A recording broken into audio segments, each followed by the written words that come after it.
and took them all away. "Very good," said the king. "Call the first witness." Alice looked at the jury, who were now writing everything down. It was a very strange jury. Some of the jurymen were animals, and the others were birds. Then the White Rabbit blew his trumpet 3 times, and called out, "First witness." The first witness was the Hatter. He came in with a teacup in one hand and a piece of bread and butter in the other hand. "I'm very sorry, Your Majesty," he said. "I was in the middle of tea when the trial began." "Take off your hat," the king said. "It isn't mine," said the Hatter. "Who stole the tarts?" The King and Queen of Hearts were sitting on their thrones when Alice and the Griffin arrived. There was a great crowd of birds and animals, and all the pack of cards. Soldiers stood all around the Knave of Hearts, and near the king was the White Rabbit, with a trumpet in one hand. In the middle of the room there was a table, with a large plate of tarts on it. They looked good, thought Alice, who was feeling a little hungry. Then the White Rabbit called out loudly, "Silence! The trial of the Knave of Hearts will now begin." He took out a long piece of paper, and read. "The Queen of Hearts, she made some tarts. All on a summer day. The Knave of Hearts, he stole those tarts." "Give your evidence," said the king, "or we'll cut your head off." The Hatter's face turned white. "I'm a poor man, Your Majesty," he began, in a shaking voice. Just then Alice had a strange feeling. After a minute or two she understood what it was. "Don't push like that," said the Dormouse, who was sitting next to her. "I'm nearly falling off my seat." "I'm very sorry," Alice said politely. "I'm getting bigger and taller, you see."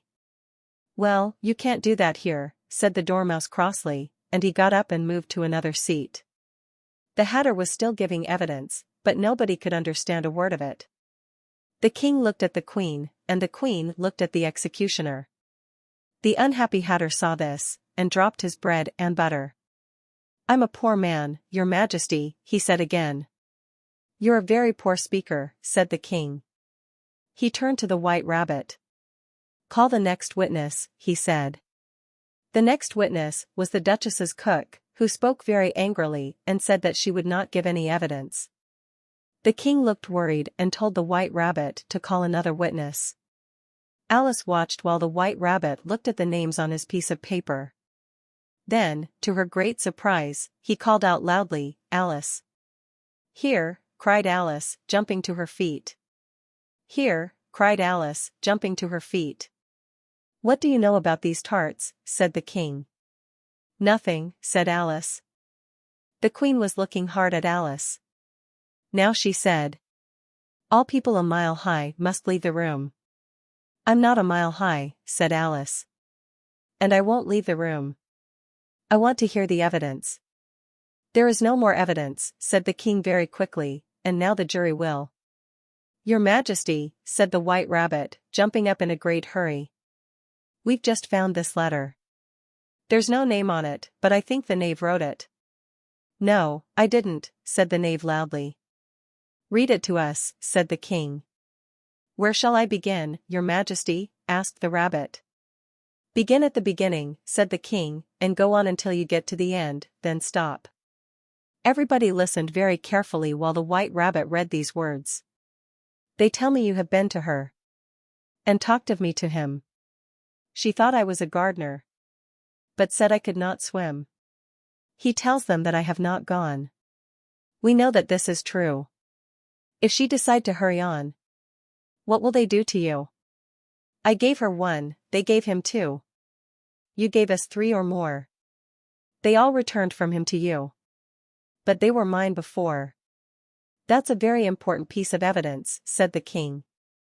He looked very pleased. "Now the jury must." "If anybody in the jury can explain that letter," said Alice, she was not afraid of anything now, because she was much bigger than everybody in the room, "I'll give him 6 pence. It's all nonsense. It doesn't mean anything." The jury busily wrote this down. "She thinks it's all nonsense." "All nonsense, said the king. He read some of the words again. "But said I could not swim." "You can't swim, can you? He said to the knave. The knave's face was sad. Do I look like a swimmer? He said. And he didn't, because he was made of paper. The king smiled. I understand everything now, he said. There are the tarts, and here is the knave of hearts. And now the jury must decide who the thief is. No, no, said the queen. Off with his head. The jury can say what it thinks later.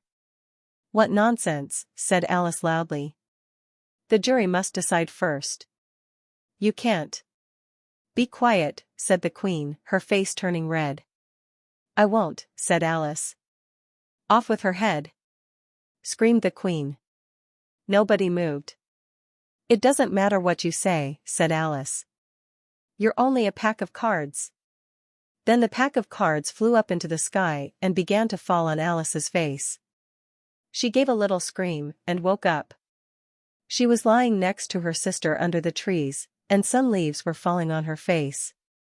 Wake up, Alice dear, said her sister. You've been asleep a long time.